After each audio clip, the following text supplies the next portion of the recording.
Mr. President, the families of our dear hostages languishing in the dungeons of Gaza. Ladies and gentlemen, last year, I stood at this podium and I showed this map. This map. It shows the curse of Iran's terror axis. This axis threatened the peace of the entire world. It threatened the stability of our region and the very existence of my country, Israel. Iran was rapidly developing a massive nuclear weapons program and a massive ballistic missile program. These were meant not only to destroy Israel, they were meant also to threaten the United States and blackmail nations everywhere.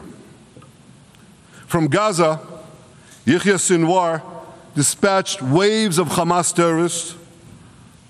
They stormed into Israel on October 7th and committed acts of unspeakable savagery. From Lebanon, Hassan Nasrallah had launched thousands of missiles and rockets at our cities, terrorizing our citizens. In Syria, the murderous dictator Assad hosted Iran's forces, tightening a noose of death around our throats.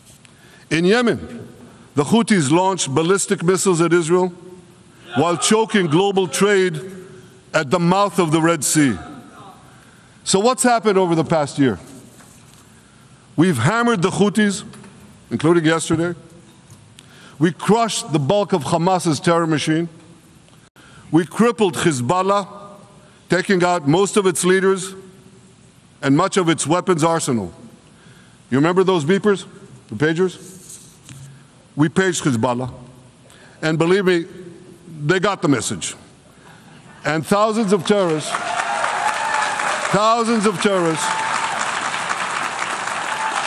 dropped to the ground. We destroyed Assad's armaments in Syria. We deterred Iran's Shiite militias in Iraq. And most importantly, and above anything else that I could say to you or that we did in this past year, in this past decade, we devastated Iran's atomic weapons and ballistic missiles programs.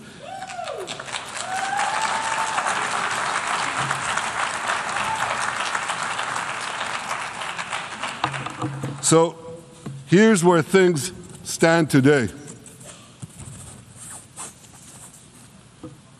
Half the Houthi leadership in Yemen, gone. Yahya Sinwar in Gaza, gone. Hassan Nasrallah in Lebanon, gone. The Assad regime in Syria, gone. Those militias in Iraq, well, they're still deterred. And their leaders, if they attack Israel, will also be gone. And for Iran's top military commanders and his top atomic bomb scientists, well, they're gone too.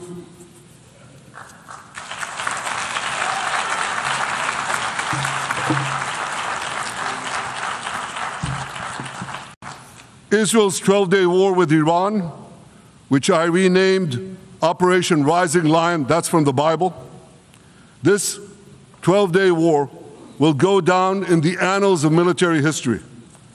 Our daring pilots neutralized Iran's missile defenses and took control of the skies over Tehran. And you saw this. Israeli fighter pilots and American B-2 pilots bombed Iran's nuclear enrichment sites. I want to thank President Trump for his bold and decisive action.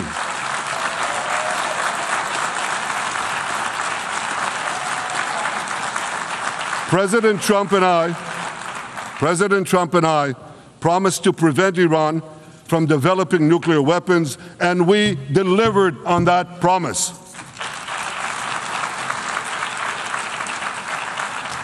We removed an existential threat to Israel, and a mortal threat to the civilized world.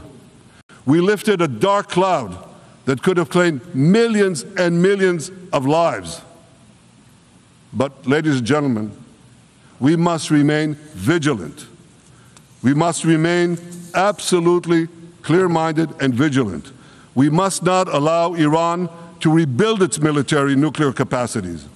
Iran's stockpiles of enriched uranium, these stockpiles must be eliminated. And tomorrow, UN Security Council sanctions on Iran must be snapped back.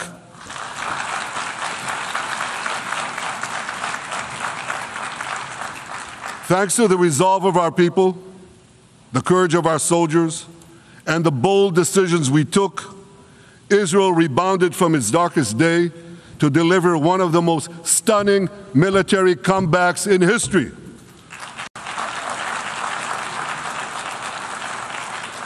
But we're not done yet. The final elements, the final remnants of Hamas are holed up in Gaza City. They vow to repeat the atrocities of October 7th again and again and again, no matter how diminished their forces. That is why Israel must finish the job. That is why we want to do so as fast as possible.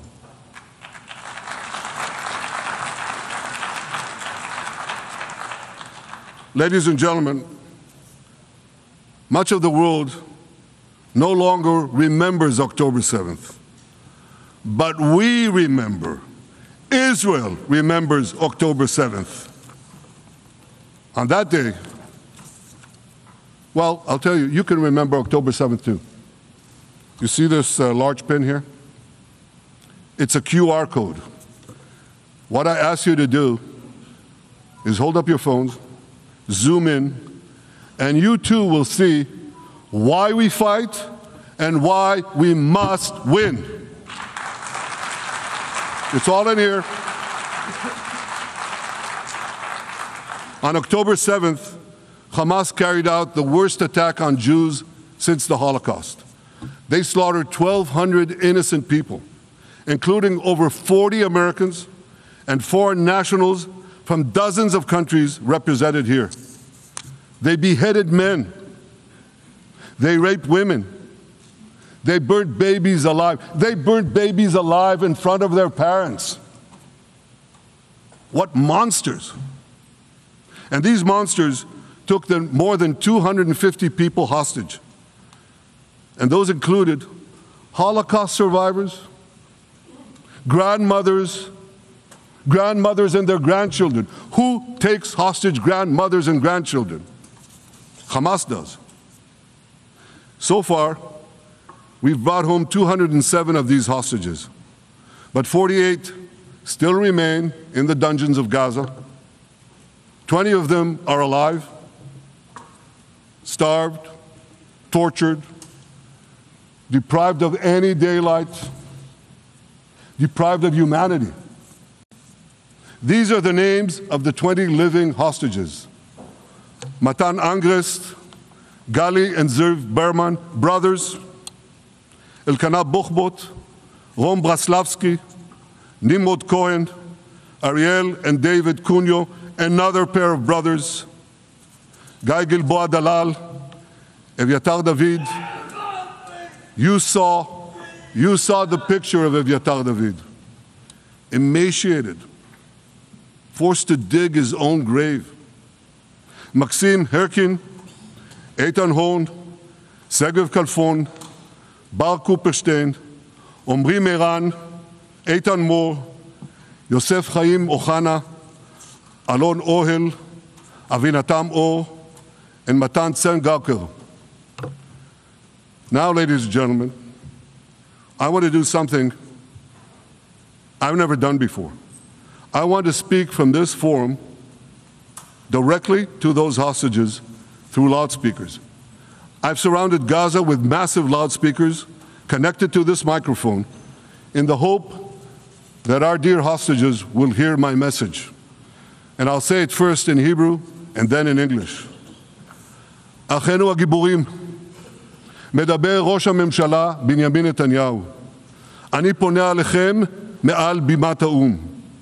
לא שכחנו אתכם, אפילו לא לשנייה. העם כולו איתכם, ואנחנו לא נשקוט ולא נרפה עד שנחזיר את כולכם הביתה, החיים והחללים כאחד.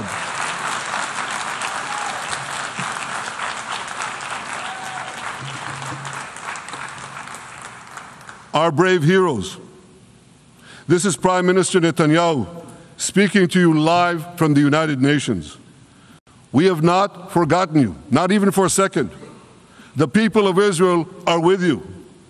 We will not falter and we will not rest until we bring all of you home.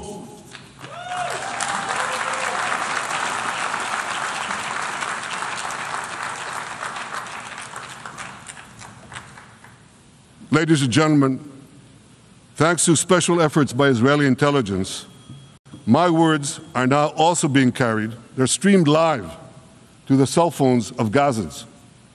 So to the remaining Hamas leaders and to the jailers of our hostages, I now say, lay down your arms. Let my people go.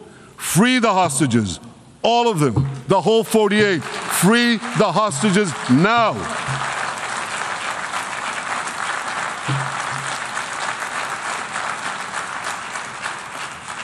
If you do, you will live. If you don't, Israel will hunt you down. Ladies and gentlemen,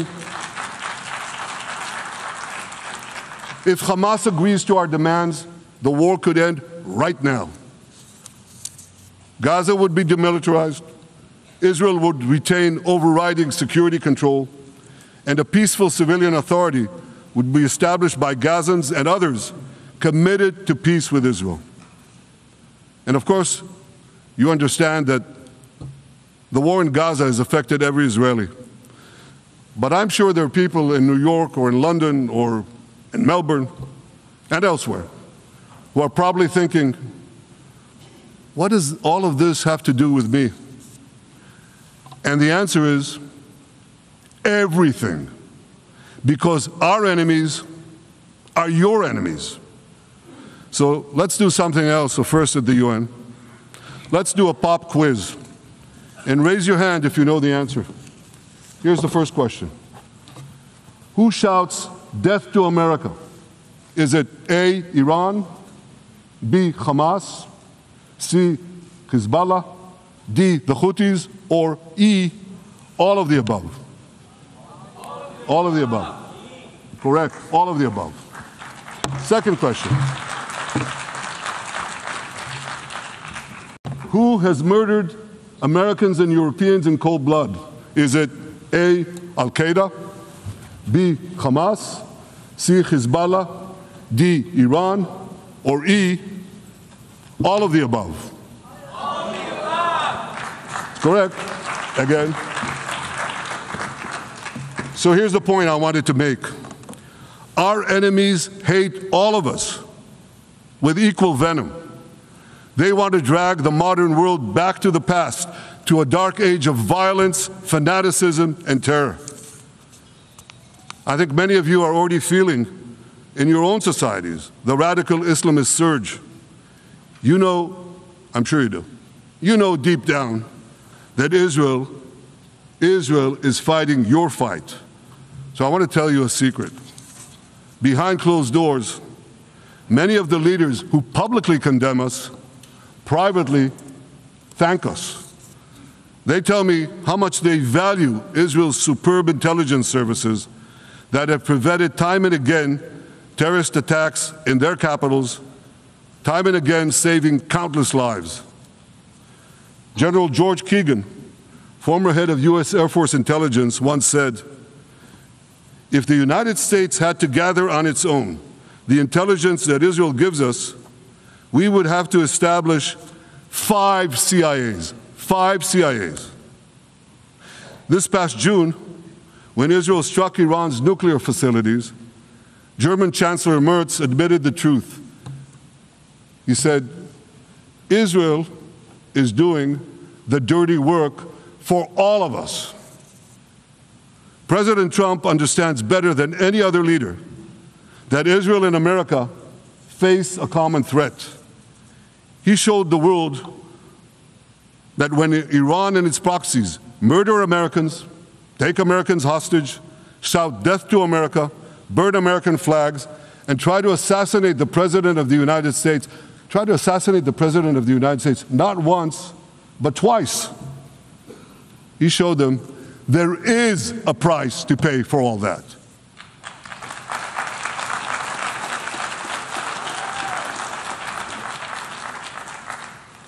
But regrettably, many leaders who are represented in this hall, they send a very different message. Sure, in the days immediately following October 7th, many of them supported Israel. But that support quickly evaporated when Israel did what any self-respecting nation would do in the wake of such a savage attack. We fought back. Now just imagine, just sit back for a second and imagine an attack against America proportioned to the attack against Israel on October 7th. Imagine a regime, a terror regime, dispatching thousands of terrorists to invade the United States. They massacre 40,000 Americans. They take 10,000 Americans hostage. What do you think America would do? You think America would leave that regime standing? You don't think that. No way, not a chance.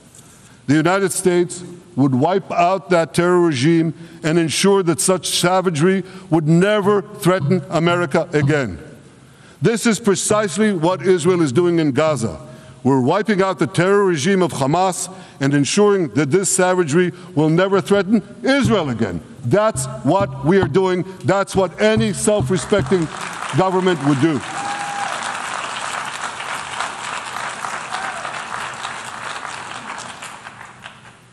Yet, and it's a yet that I'm sorry to say here, yet over time, many world leaders buckled. They buckled under the pressure of a biased media, radical Islamist constituencies, and anti-Semitic mobs. There's a familiar saying, when the going gets tough, the tough get going. Well, for many countries here, when the going got tough, you caved. And here's the shameful result of that collapse. For much of the past 2 years, Israel has had to fight a seven-front war against barbarism with many of your nations opposing us. Astoundingly, as we fight the terrorists who murdered many of your citizens, you are fighting us. You condemn us, you embargo us, and you wage political and legal warfare, it's called lawfare, against us. I say to the representatives of those nations, this is not an indictment of Israel. It's an indictment of you. It's an indictment of weak-kneed leaders who appease evil rather than support a nation whose brave soldiers guard you from the barbarians at the gate. They're already penetrating your gates. When will you learn? You can't appease your way out of jihad, and you won't escape the Islamist storm by sacrificing Israel. To overcome that storm, you have to stand with Israel. But that's not what you're doing.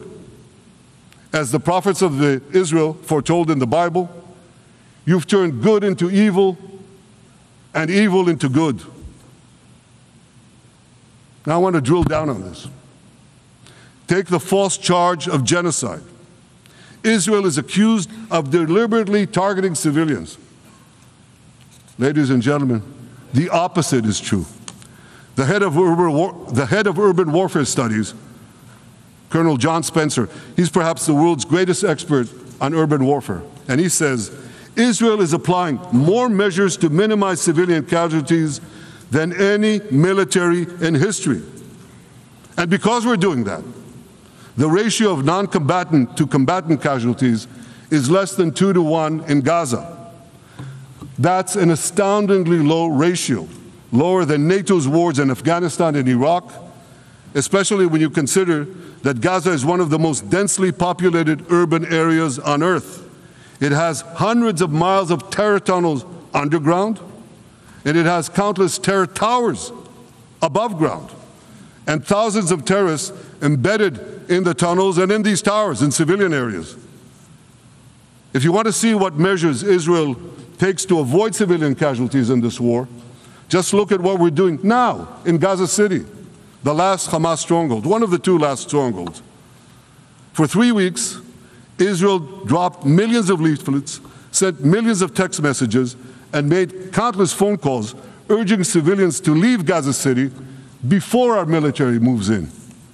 At the same time, Hamas implants itself in mosques, schools, hospitals, apartment buildings, and tries to force those civilians not to leave, to stay in harm's way. And it often threatens them at gunpoint if they try to do so. For Israel, every civilian casualty is a tragedy. For Hamas, it's a strategy.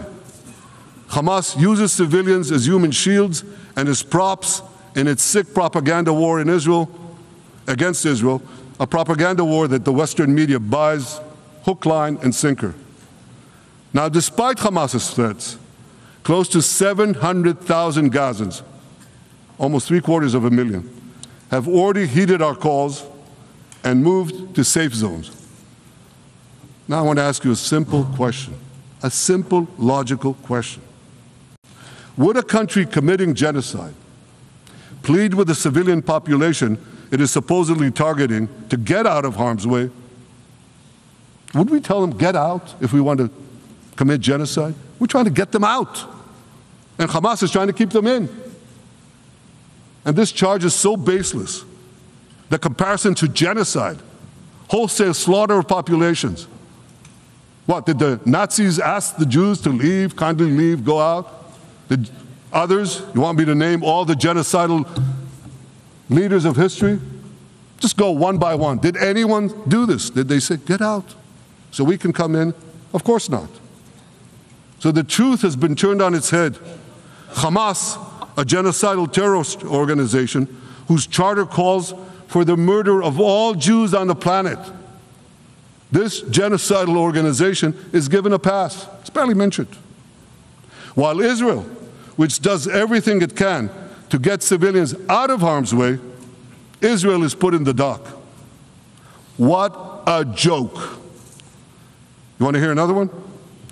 Israel is accused of deliberately starving the people of Gaza when Israel is deliberately feeding the people of Gaza. Since the beginning of the war, Israel has let into Gaza more than 2 million tons of food and aid. That's 1 ton of aid for every man, woman, and child in Gaza.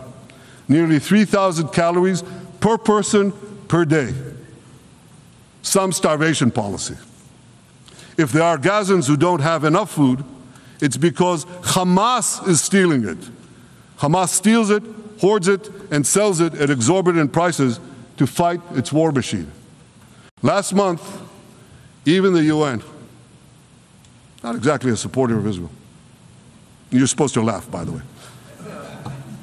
Last month, even the UN admitted that Hamas and other armed groups looted 85% of the trucks. That's why you have deprivation.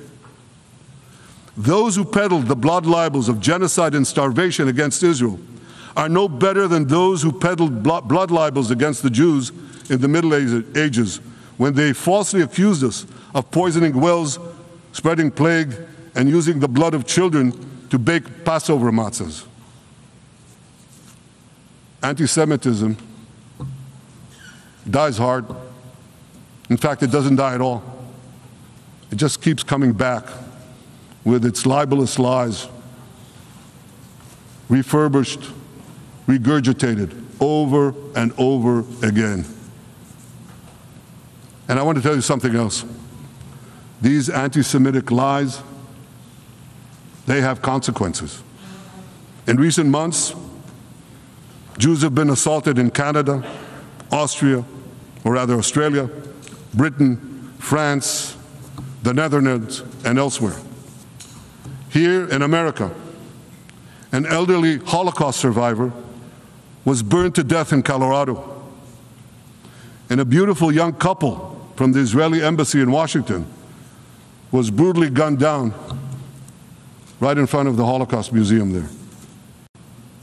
Thankfully, President Trump's administration is forcefully fighting the scourge of anti-Semitism, and every government here should follow its lead.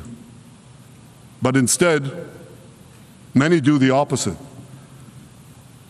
They actually reward the worst anti-Semites on earth.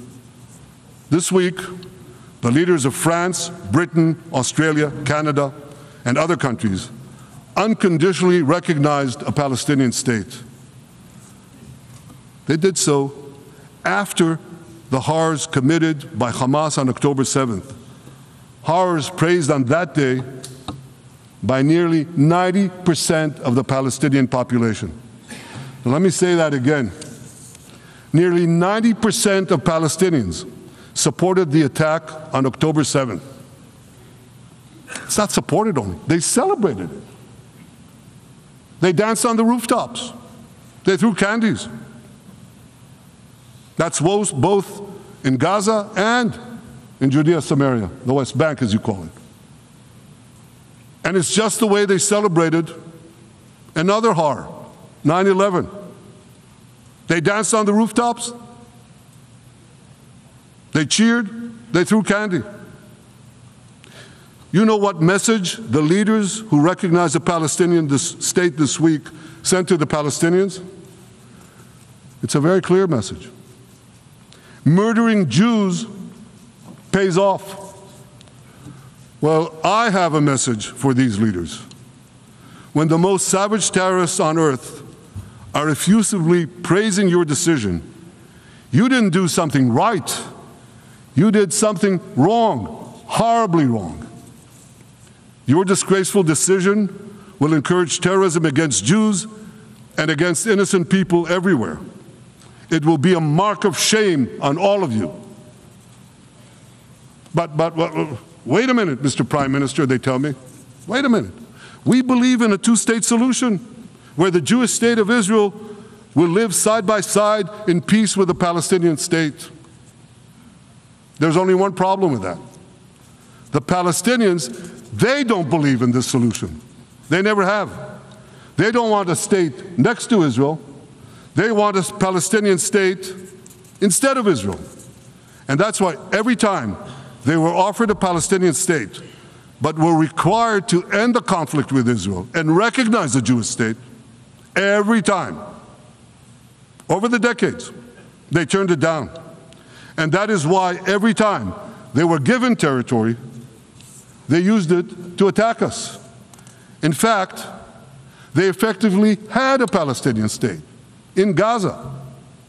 So what did they do with that state? Peace? Coexistence? No. They attacked us time and time again. Totally unprovoked. They fired rockets into our cities. They murdered our children. They turned Gaza into a terror base from which they committed the October 7th massacre. So here's the uncomfortable truth. The persistent Palestinian rejection of a Jewish state in any boundary is what has driven this conflict for over a century. It is still driving it. It's not the absence of a Palestinian state. It's the presence and existence of a Jewish state. And I find it amazing, that the foreign chancelleries and the ministries and all those who pontificate about this, and the leaders, how can they not see this basic truth when it is repeated again and again and again ad nauseum? And I want to say something else. This rejection of a Jewish state not only applies to Hamas, it also applies to the so-called moderate Palestinian Authority. You should know that the Palestinian authorities pays terrorists to slay Jews. The more Jews the terrorists slay, the more the Palestinian Authority pays. The Palestinian Authority names its government buildings, its public squares, its schools, after the mass murderers of Jews, which they glorify as martyrs. They pay and glorify not just the killer of Jews, but also killers of Christians. Christians like Taylor Force, an American veteran who was brutally murdered in Israel by Palestinian terrorists. But, that I hear from the Western leaders. They tell me, the PA promised us it will reform. And I know this time, Prime Minister, it will be different. Yeah, right.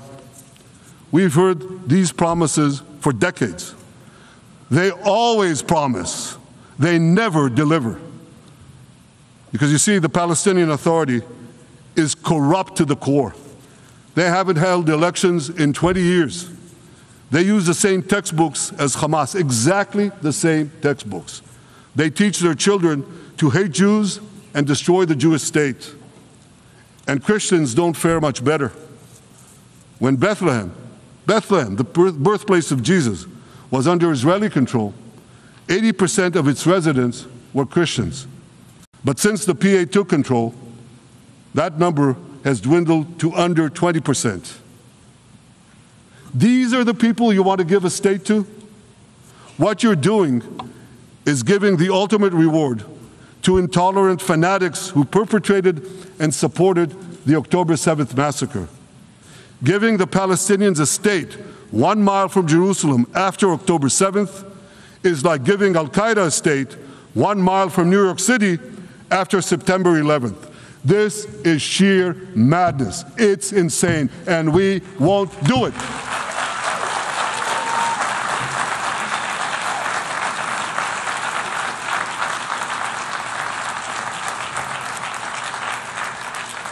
So here's another message to those Western leaders.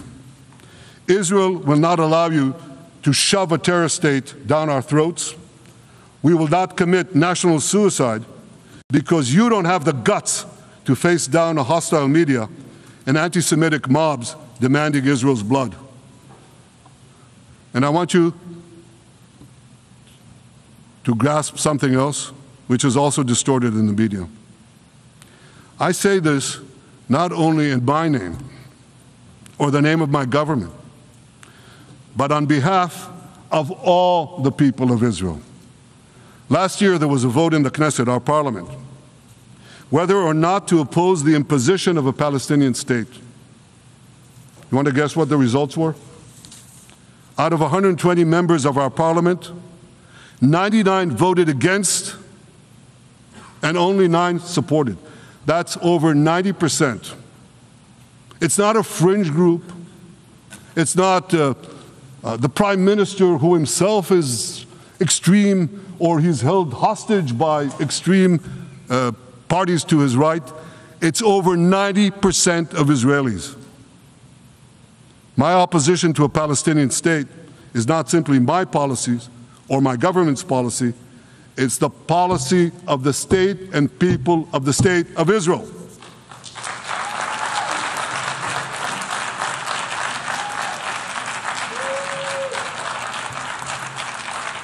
Western leaders may have buckled under the pressure. And I guarantee you one thing, Israel won't. Israel's victories over the Iranian... Thank you, I know you won't too, that's good. Israel's victories over the Iranian terror axis have opened up possibilities for peace that were unthinkable 2 years ago. Take Syria. For decades, the very idea of peace between Israel and Syria seemed unimaginable. Well, no more. Today, we have begun serious negotiations with the new Syrian government. I believe an agreement can be reached that respects Syria's sovereignty and protects both Israeli security and the security of the minorities in the region, including the Druze minority. From the founding of Israel, Jews and Druze have been brothers in arms. We have fought together, we've bled together, we built our lives together. When I was a young commander in Israel's special forces, My own life was saved by the invaluable advice given to me by a great friend, Salim Shufi, a heroic Druze IDF veteran.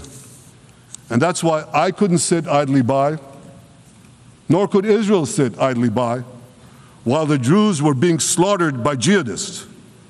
And I instructed our forces to stop the massacre, which they promptly did.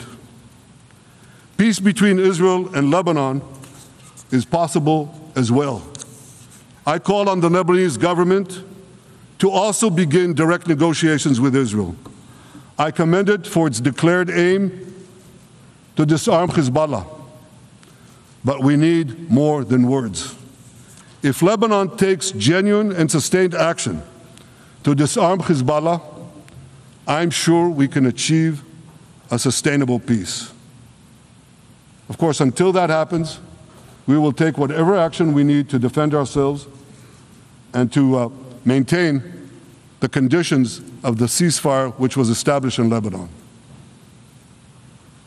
Our goal is not merely to monitor Hezbollah's actions, but to prevent them from violating the ceasefire and attacking us at any time. But I'm sure that if the Lebanese government persists in its goal of disarming Hezbollah, peace will come very speedily and very readily.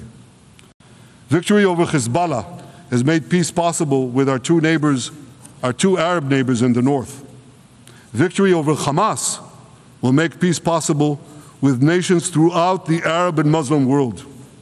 Our victory would lead to a dramatic extension and expansion of the historic Abraham Accords, which President Trump brokered between Arab leaders and myself 5 years ago. And I took note, as I'm sure you did too, of the encouraging words spoken here by the President of Indonesia. This is the country with the largest Muslim population of all nations. And it's also a sign of what could come. Forward-looking Arabs and Muslim leaders know that cooperating with Israel will provide them with groundbreaking Israeli technologies, including in medicine and science, in agriculture and water, in defense and AI, and so many other fields. I believe that in the coming years, the Middle East will look dramatically different. Many of those who wage war on Israel today will be gone tomorrow. Brave peacemakers will take their place. And nowhere will this be more true than in Iran. The long-suffering Iranian people will regain their freedom. They will make Iran great again. And our two ancient peoples,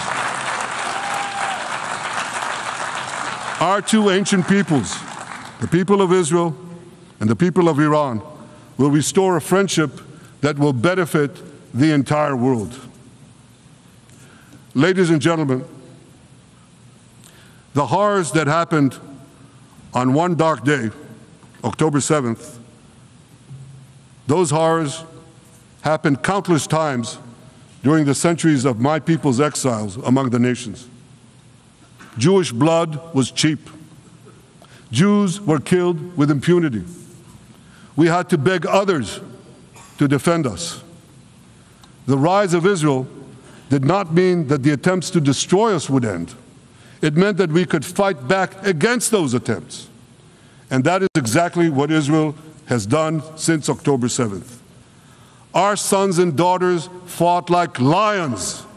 Our brave soldiers donned their uniforms and rushed into battle. They were armed with the dreams of the 100 generations of Jews who came before them. The dream of living as a free people in the land of Israel, our beloved homeland for more than 3,000 years. The dreams of living in our own independent state. The dream of having an army to defend ourselves.